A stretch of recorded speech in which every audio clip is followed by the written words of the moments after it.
So a warm welcome to all of you who have joined in the first series of online European Peace Colloquy webinars. We have people joining from many different places, both Europe, the US, Canada, Australia, and the British Isles. Or at least we've had many people register from all those places, and we're very happy to have you here with us tonight. A very warm welcome to all of you. The theme of our webinar series is Peaceful Humanity, a New Creation, and we're excited about today's webinar and distinguished speaker and look forward to sharing in this learning time together. For this series, we've created a model of 7 dimensions of peace that we will be sharing at the beginning of every webinar. And every webinar after this one will illustrate one of these dimensions. We are calling today's webinar on human evolution and violence as foundational. Understanding our human biology in terms of violence and non-violence can help us be wiser and more realistic when working for peace and justice. I will now pass over to Andrew Bolton to introduce this evening's speaker. Thank you, El Rey. I want to echo to you all El Rey's warm welcome. Thank you for being with us. It's my great pleasure to introduce Richard Wrangham, a distinguished primatologist and currently a professor of biological anthropology. He started his study of apes with Jane Goodall in Tanzania. Jane Goodall received the Community of Christ International Peace Award in 1999 at the first Peace Colloquy in Independence, Missouri that I organized. So there's a connection here. Richard Wrangham is British, but working at Harvard University in the States. He's written a wonderful book that El Rey's already mentioned that I'm holding up now, the Goodness Paradox, and is here to share some of the key ideas from that book. He's a humanist. This means he values the dignity of all human beings. That one of his ancestors was William Wilberforce, the anti-slavery British Member of Parliament and an evangelical Christian who led the successful campaign to abolish slavery throughout the British Empire in 1833. Professor Wrangham will speak for about 25 minutes, and then we'll be open for questions. As El Rey has already indicated, please write your questions as they occur to you in the chat box and send them to El Rey. This means that the shyest among you can ask a question. It also means we don't interrupt the speaker. So, Professor Wrangham, thank you so much for being willing to share your time and expertise at this very first online European Peace Colloquy. A very warm welcome to you. Your audience is a diverse and international group with an interest in peace and justice. And we expect over 200 people to be listening to us this evening. We now look forward to your presentation. In a world of human kindness, why so much violence? Professor Wrangham, please give us the science, the fascinating story of our human evolution. Well, thank you, Andrew. Thank you, El Rey. Thank you, everybody, for coming. This is rather daunting because I'm an evolutionary biologist, and I suspect that most people who think about peace and war are thinking, or peace and violence, are thinking about it from a perspective that is much more immediate, much more to do with what goes on in the newspapers and what goes on in contemporary society than me. But I cherish the idea that that Andrew and others have organized here with this attempt to understand and think about peace and violence in all sorts of different ways. So I just want to emphasize that what I'm going to be doing is probably a bit foreign to you, but I believe it is part of a very exciting new approach to understanding, really in a deep way, how our species has come to be, and how our species has come to be in a way that has this extraordinary combination. Now, I'm going to try and share the screen at this point. Okay, so let's see if I can see it. It's reasonable. All right. So there's my question. In a world of human kindness, why so much violence. And what is peculiar about the human species, if you think about this from a point of view of comparing with some of our close relatives and other species in general, is that we have this amazing combination of, on the one hand, exceptional nonviolence, where we are so tolerant, we're so kind, we're so cooperative, and at the same time, we have a quite exceptional degree of violence measured by just the number of people that in every society get killed in violent contexts and very often in war. Well, the reason that this is a very difficult problem is that ordinarily we tend to think of aggression along a single axis, represented in this cartoon version here. So either we're somewhere on the non-violent side on the left, or we're on the violent side on the right. And there have been classically two views about this. One is that we are inherently, naturally unaggressive. And that if you think about our evolved tendency, it's clearly on the left-hand side. This view is associated with Jean-Jacques Rousseau, the Rousseauian perspective. And what it says is that we come into the world naturally kind and tolerant. And if we end up with violence, that's because we've been corrupted by wicked things that goes on in society. Wicked ideologies, strange individuals who guide us down the wrong path, and so on. Then the other view is that we actually naturally end up on the right-hand side of this scale, and the more violent side. And humans are naturally a violent, chaotic, corrupt species. And this view is associated with Thomas Hobbes. So for 200 or 300 years, these two views have lain side by side. And the Hobbesian view is that we are naturally violent and that we need society to civilize us. So there's been a problem reconciling these two views and understanding which one is correct. Well, it seems very difficult to understand if we think we have to be on a single scale. How can we be at both ends on the scale of aggression? It doesn't make sense. But here, I think, is the answer. That we've been misled by using a single word, aggression, to characterize where we are, where we stand. And actually, for many decades, psychologists and biologists have recognized that there are two rather distinct forms of aggression, which I'll call proactive and reactive. So you see the proactive, there's a whole list of adjectives associated with it here. It's premeditated, it's controlled, it's planned, it's not necessarily emotional at all. Whereas reactive aggression is thoroughly emotional. This is what happens when you suddenly lose your temper, when somebody insults you or threatens you, and you lash out all over the place. And these two kinds of aggression have to be considered separately.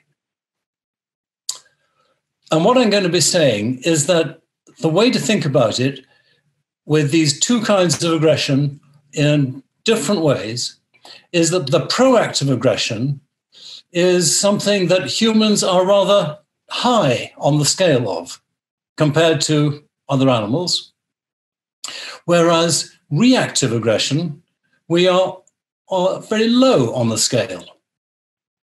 So we end up thinking of ourselves as a species that is kind and tolerant because we're low on the scale of reactive aggression, but nasty and cruel and violent because we're high on the scale of proactive aggression. And this is the mixture that is so peculiar about humans. So there we have the two types. Reactive aggression, being very low, enables humans to come together in large groups with strangers and not lose their tempers. It enables people to cooperate very well. It enables us to be kind and not always competitive. we often think that humans are sort of rather given to reactive aggression because you read about it in the newspapers, but that's the point. The fact that it's so rare in general in humans means that when there is a fight with people lashing out at each other, it's big news. Proactive aggression, on the other hand, is responsible for most of the violence that takes place in wars. So proactive aggression is planned aggression. It's planned by groups very often in humans. And if you think about the nature of war, it's a series of exchanges of proactive attacks, where one side says, okay, we're going to go and attack that enemy there and surprise them and kill them. And then it happens in the other way around. So we are high on one and low on the other. So let me now just think very briefly about proactive aggression and then spend more time thinking about reactive aggression. So I want to talk about the evolution of these two types. And the evolution of proactive aggression, I think, is relatively easy to understand because it's pretty similar to what we see in other animals. Of course, in humans, it takes place at a scale that other animals can't manage. But it's very closely associated with hunting for prey animals in the wild. And humans have been hunting for about 2 million years, maybe more. It makes the hunters good at killing. And if you're good at killing other species, you can be good at killing your own species. Chimpanzees sometimes hunt prey like monkeys and small antelopes, and they are good at killing members of their own species by going out and deliberately finding opportunities to attack and kill them. Wolves do the same thing, and so do many other animals.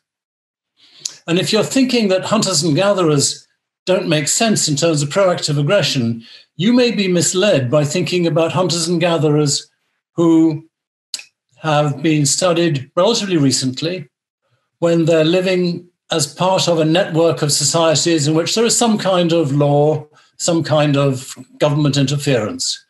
But if you take a look at the hunters and gatherers who lived traditional lives with neighboring societies being other kinds of hunters and gatherers who spoke a different language, then what you see is that they would shoot on sight. They would aim to kill often before they would even find out anything about the person that they had seen. So you have a lot of proactive aggression, which is used for killing in other animals and in humans. You find it all through human societies. And I'm just going to leave that hanging there and then go on to think about the other type, reactive aggression. Because in many ways, it's more puzzling to think about how is it that humans have evolved to be relatively kind and tolerant and cooperative?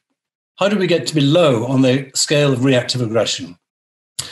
So let's have a quick primer on human evolution. 7 or 8 million years ago, we had a chimp-like ancestor.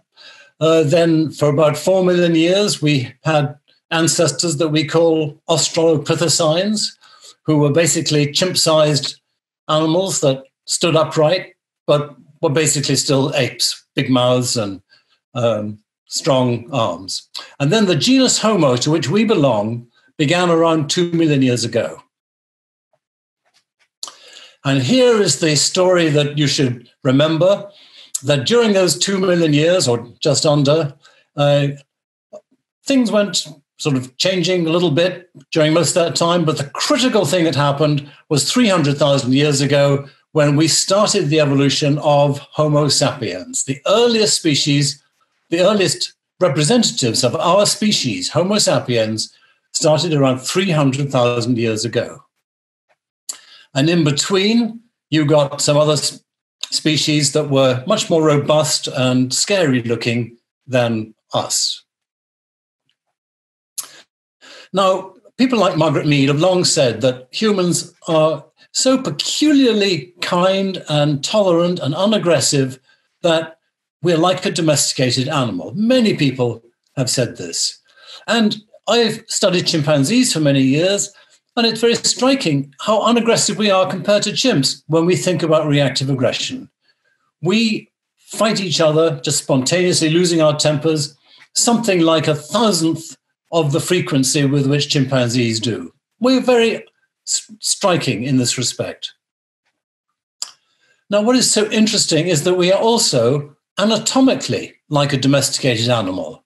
And there are various characteristics here that archaeologists use to recognize domesticated animals in the past when they are confronted with a skull and skeleton. They don't know whether it was wild or domestic. And if it has a lighter body and a short face and small teeth and so on, then they say, okay, that was domestic, because that's what the comparison shows nowadays. Well, humans show the same change as we become Homo sapiens. You can look at the fossil record and we look like a domesticated animal. And here's one example. The face becomes narrower. On the left here, you see a skull of the very earliest specimens that have been attributed to Homo sapiens. And it's a great big wide face with a great big brow ridge and a heavy skull. And these seem to be adapted for fighting. And as you go further on in human evolution towards the right-hand side, you see a much more slender skull that we all have nowadays. And nowadays, you can even say that if people have relatively wide faces, it turns out that in study after study, they tend to be the individuals who lose their tempers just a little bit more easily than people with narrower faces. You can see our evolution still happening. So here's the story. We behave like a domesticated animal. Our anatomy is like a domesticated animal. The evidence suggests that humans actually are a domesticated animal. And what does that mean? It means that somehow we developed the aggressive patterns and the anatomical patterns of domestication, that we are to a Neanderthal as a dog is to a wolf. Not literally to a Neanderthal, because Neanderthals evolved alongside us, but the common ancestor of us and Neanderthals was, as it were, like a wolf to us being a dog. Now, to find out how we can understand this linkage between aggression and anatomy, there's this amazing experiment that many of you may know about by Dmitry Belyaev, a Russian geneticist who started an experiment to find out what would happen if you choose to breed among a captive species only those individuals that are least reactively aggressive. If you select for the least reactively aggressive, as he did with foxes, so he didn't breed from the fearful and aggressive foxes, he just bred from those that were relatively fearless, showed very little aggression towards humans, then within a few generations, within 10 generations, say, or sometimes even less, you got the features of domesticated animals. What he showed was that if a species evolves less aggression, then it looks like a domesticated animal. So this makes us look at what happened with Homo sapiens 300,000 years ago and say, okay, those wide faces were signals of more aggression, but as we're getting less like the wild ancestor and more like a domesticated species, then aggression will be declining.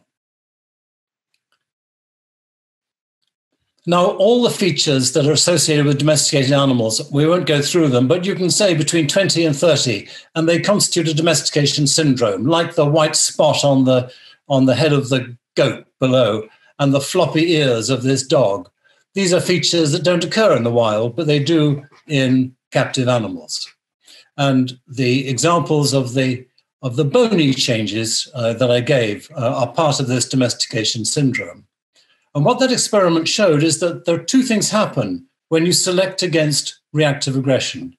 One is that you get a reduction in the aggression and fear and the stress response. And this has been seen in many different domesticated animals. But then that's what you select on. That's fine. But what's much more puzzling is the fact that you get a whole series of unselected traits that come along for the ride. Not every one occurs every time, but you get these features that archaeologists use to recognize a domesticated animal and that we now often see in domesticated animals. So you see the white patches and floppy ears and curly tails. You sometimes see these juvenile features, and then you've got a reduction in the body mass and face and teeth and sex differences and ultimately brain size that are characteristic of us. So that's just a very quick introduction to the notion of the fact that humans are domesticated, and genetic data are beginning to support this by understanding what are the genes that are found in common among domesticated species compared to their wild ancestors. But in the case of humans, what happened? Why should this have happened around 300,000 years ago? What is it that would have favored us, but not our closest relatives, bonobos and chimpanzees, to become less reactively aggressive? Well, the way that people have answered this is to look at what happens in small-scale societies at people who go against the general tendency, who in fact are very aggressive. How do they deal with that? So these are societies that live without ability to appeal to some police force, without ability to put people in prisons. They're just living on their own, out in what we would think of as the wild. And if someone is a determined bully, then the question is, what can they do? And they will try and cajole them. Come on, who do you think you are, big boots? They'll try and ostracize them.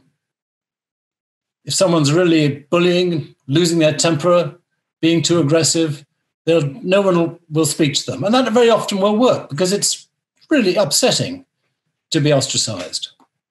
And they can be ridiculed, and sometimes they can just separate. But those lower level efforts don't always work. There are determined bullies, even now, people who are just super aggressive. And what happens to them? Here's an example among the Bushmen of a man who had killed 3 people. And the community decided that they had to deal with it. And you see the quote. In a rare move of unanimity, they ambushed and fatally wounded him in full daylight. If someone is so determined an aggressor that he will punch men to take their wives, that he will steal people's food, that he will insult everybody, that he will respond with aggression when threatened, then ultimately what people do is to exert capital punishment. They kill them. So this gets very fraught. But the short story here is that humans have a unique ability to commit capital punishment. And that unique ability comes from language. Language so sophisticated that people can whisper to each other that really the only thing to do about this awful guy, we've tried everything else, we just got to get rid of him, which is a scary thing to do because you don't want to be betrayed by your confidant. But in fact, this is what happens in small-scale societies. And what this leads to is the use of one type of aggression, proactive aggression, to kill somebody who is excessively aggressive in another way, a reactive aggressor. So I think you can see the way I'm going to say this, that because we're good at proactive aggression, we have had ancestors who've been able to get rid of reactive aggression by killing individuals, and this has evolutionary effects, because over hundreds of thousands of years, what it means is that the genes of the people who are reactive aggressors become reduced in the population. And what that leads to is self-domestication. And just as you see in animals like Belioff's foxes, that if you select against reactive aggression, you see the anatomical hints of domestication and the domestication syndrome, so you see it with humans. And ultimately, this has led to a species in which, unlike all the other primates, we have no dominance based on physical fighting ability. Instead, we have males who are relatively egalitarian in their relationships. It means that individuals end up cooperating better within the group. It means that males tend to be very cooperative with each other, but not necessarily with females. You get a tendency of a coalitional patriarchy. And you see that now, even in today's society, in our law, in our religions, in our politics. And then one other thing, and I think this is very important, but I don't want to go on too long, and that is to say that the cumulative effect of the ability of men in a group to conspire to get rid of aggressors and anyone else that they don't like means that there has been the evolution of emotions that make sure that individuals are not too selfish, not merely not too aggressive, but not too selfish. Because once you have the ability of a community to come together and decide to get rid of someone who is too aggressive, they can also do it to someone who is too selfish. And so there's been selection against nonconformist behavior. There's been selection against disruptors and in favor of individuals that invest in the group. So the great moral problem is the relationship between selfishness and investment in the group. And I think what's happened uniquely in humans, unlike any other animal, is that selection has favored individuals who tend to put their own best interests aside, their selfish interests aside, in order to be seen to be investing in the group. And that's because we got such sophisticated language that gives us the opportunity to conspire. So I've done very, very quickly through the paradox. How did we evolve to be at both ends of the spectrum simultaneously? And I think the answer is that we are very low on the scale of reactive aggression. We're high on the scale of proactive aggression. And the way in which we became low on reactive aggression is because we were good at conspiring and killing each other. And that's had all these strange and in many ways wonderful, but also rather daunting effects. So that is my presentation. So let me start with a question whilst El Rey is sorting out the questions that have come in while she's been talking and are perhaps continuing to come in. So you're saying we're very gentle, but also cold-hearted, premeditative killers.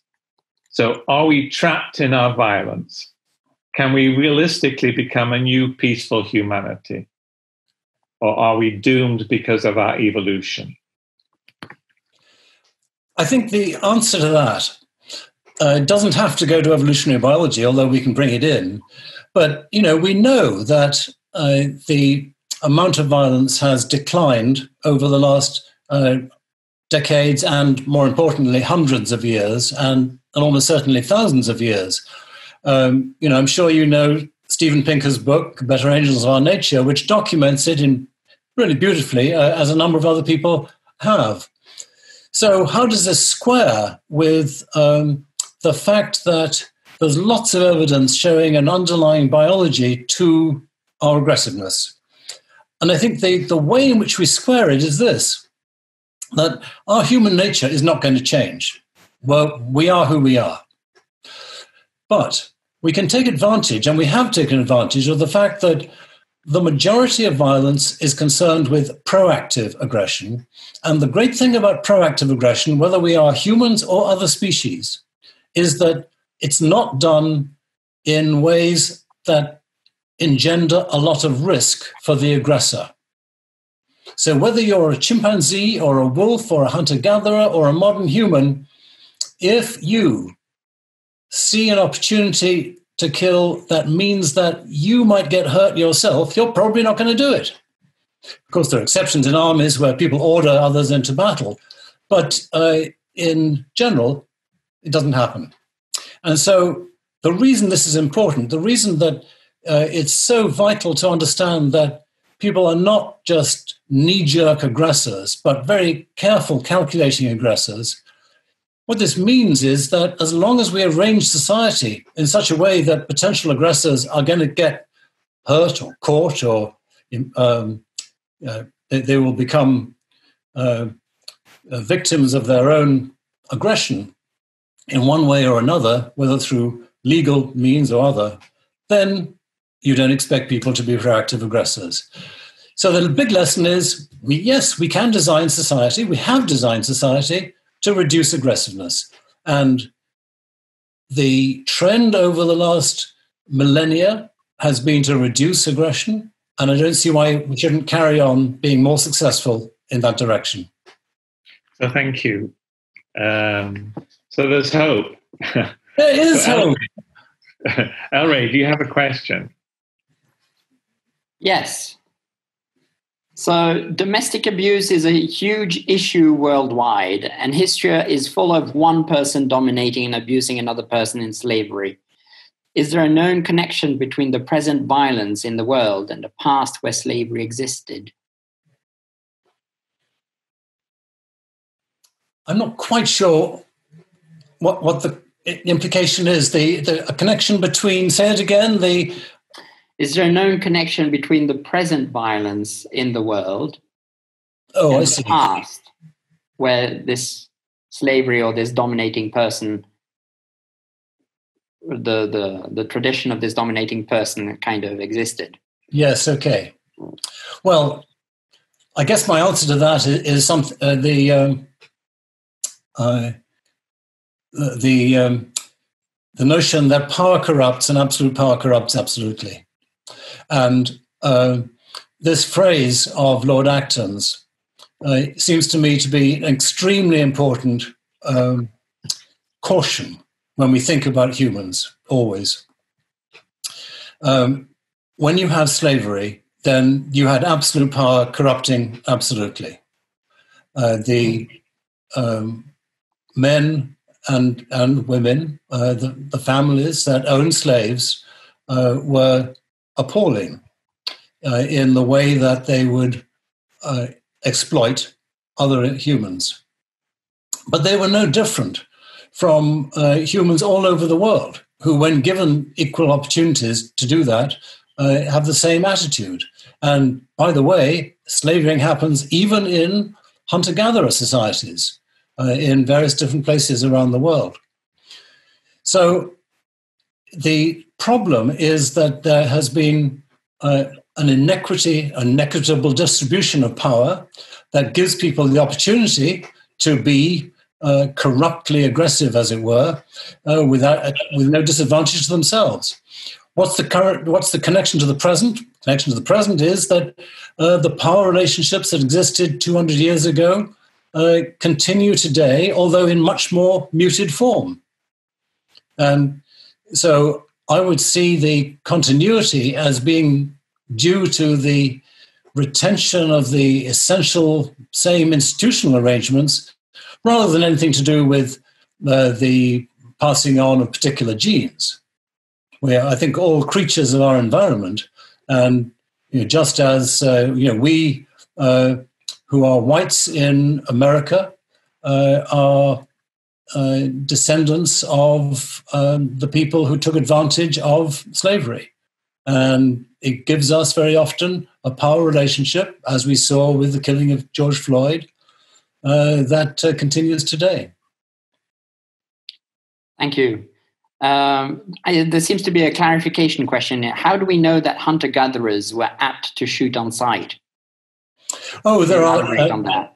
Yeah, no, that's a great question because this is not widely known, but there are 6 culture areas in the world where you do have some descriptions of the way that people were behaving before the missionaries and the governments and the other kinds of societies that changed things came in.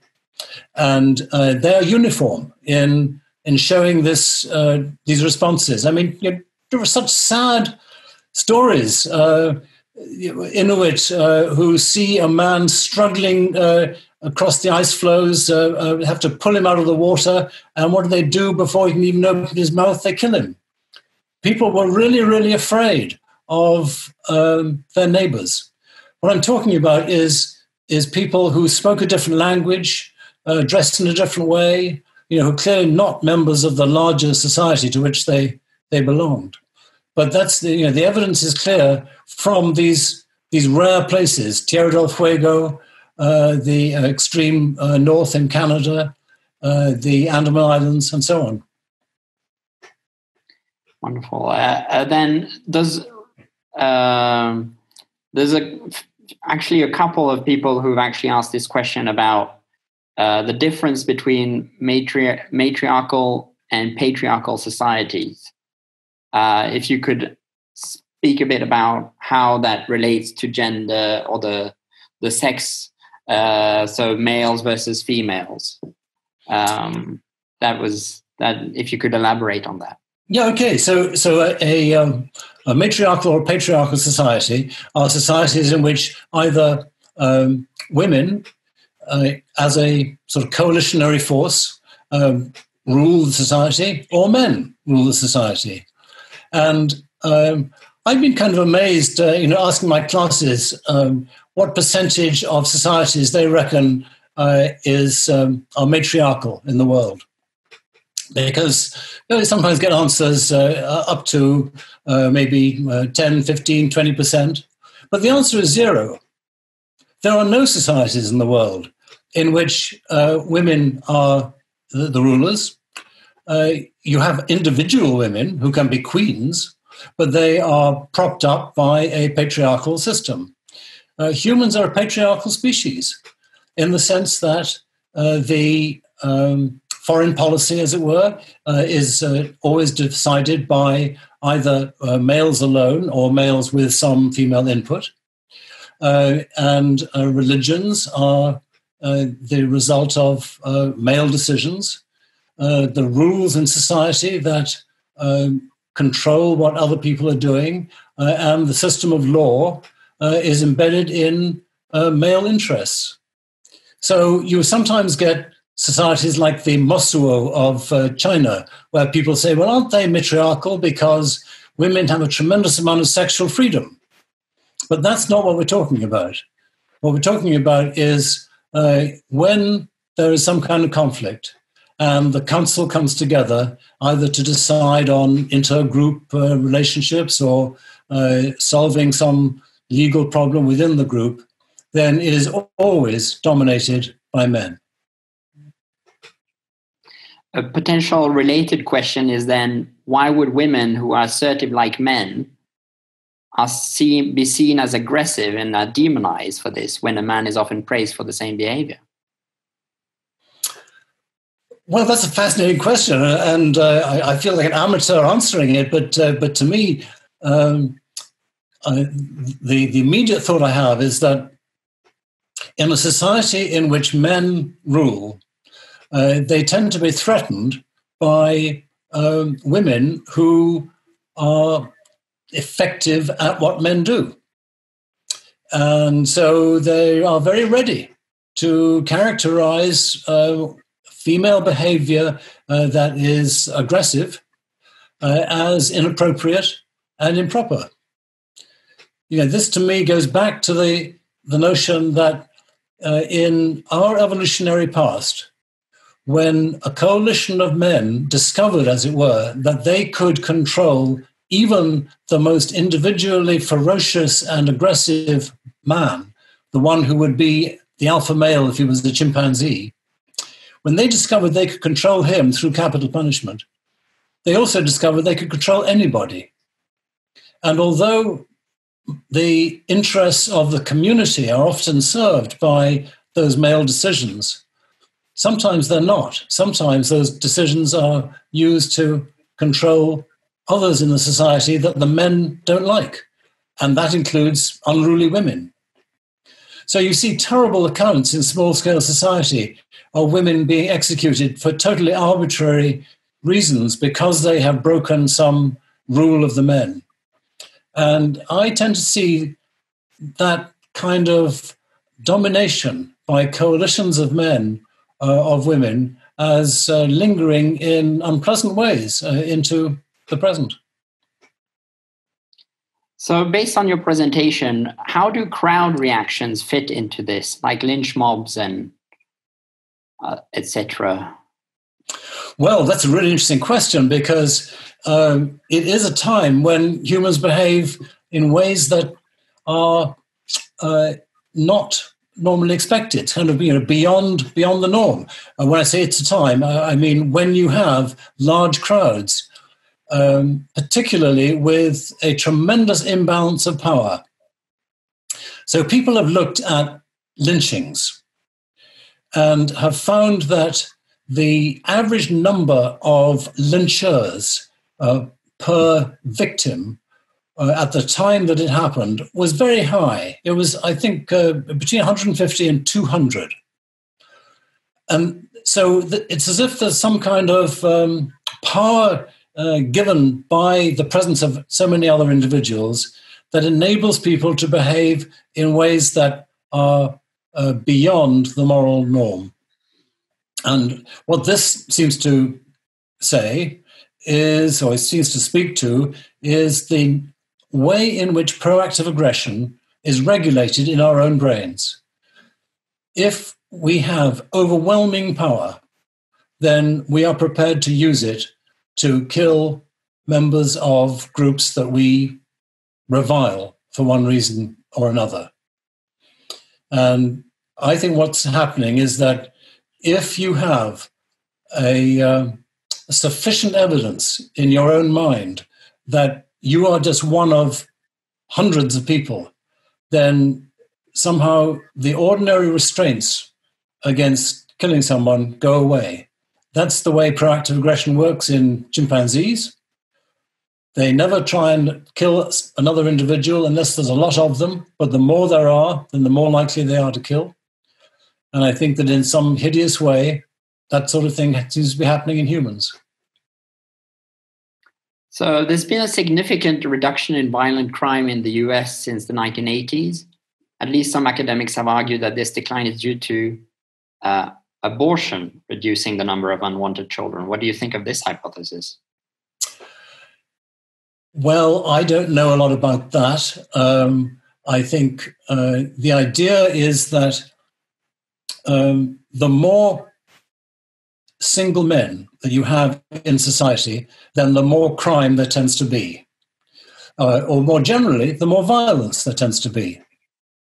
And of course, this is a very alarming thought from the point of view of what's happening in China, because the one-child policy in China often led to parents having sons rather than daughters, because if they only allowed one baby, then they would prefer to have a boy for traditional reasons. And what it has led to is a disproportionate ratio in favor of young men. And there are sociologists and evolutionary thinkers who worry about the prospects when you have too many single men.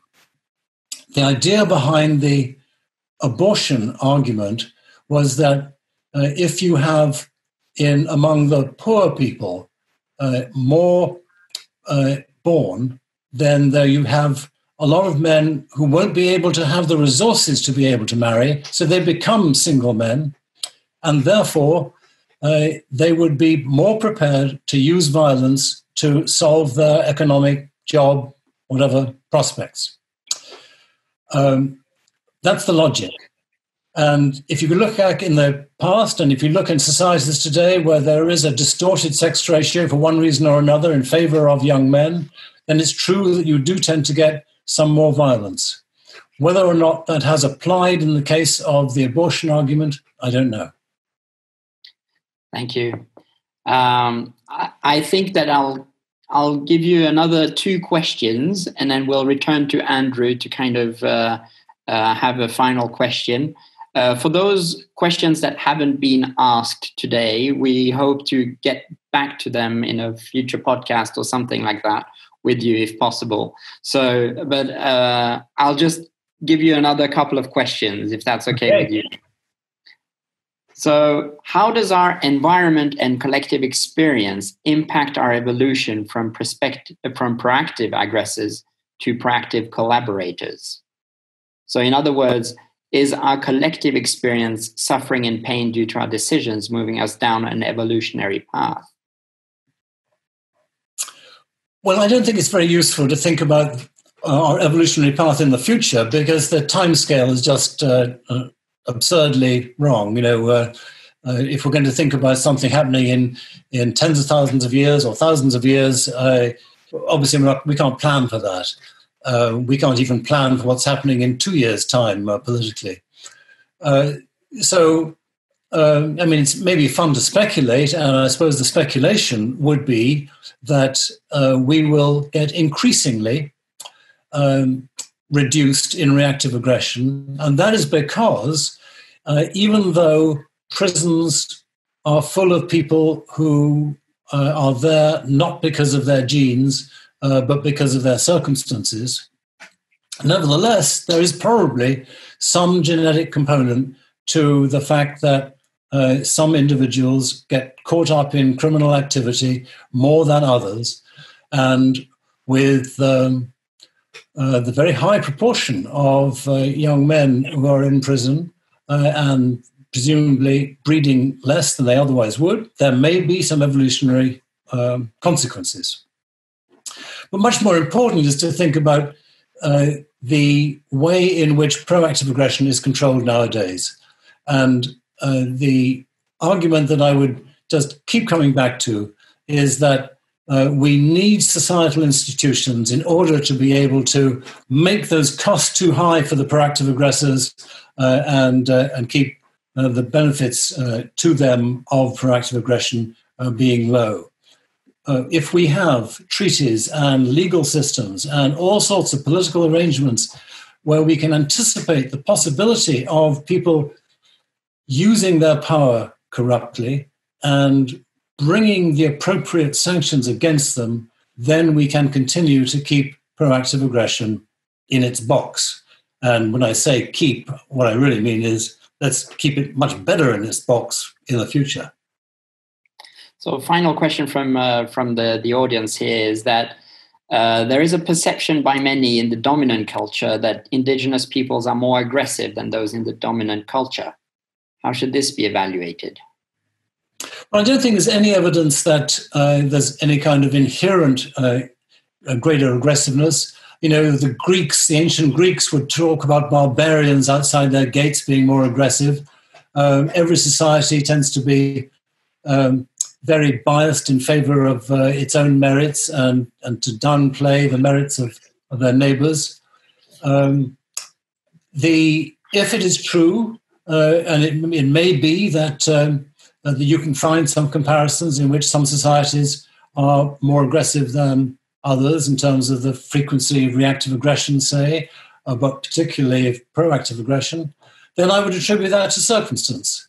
And, the great merits, I suppose, of the last few hundred years for Western society has been the control of aggression. It's been really terrific. That may seem like a weird thing to say, given that the success of the West has ridden all too much on slavery, which was, of course, a desperately aggressive system. But since then, you do have increasing reduction in the actual portrayal, the actual existence of violence. And so Societies do vary in that respect. They vary in the duration and effectiveness of their institutions that control aggression. But it would not be, I think, reasonable to say that any societal variation is due to differences in our fundamental biology or evolutionary psychology. Well, thank you, Professor. Thank you, Elray. So am I unmuted? You're not good to go, Andrew. Okay. So thank you very much. Some very good questions from our audience. I appreciate that very much. So I'm going to just give some personal conclusions from this talk. Our theme for this series is peaceful humanity and new creation. So given our biological evolution, can we realistically become a new peaceful humanity?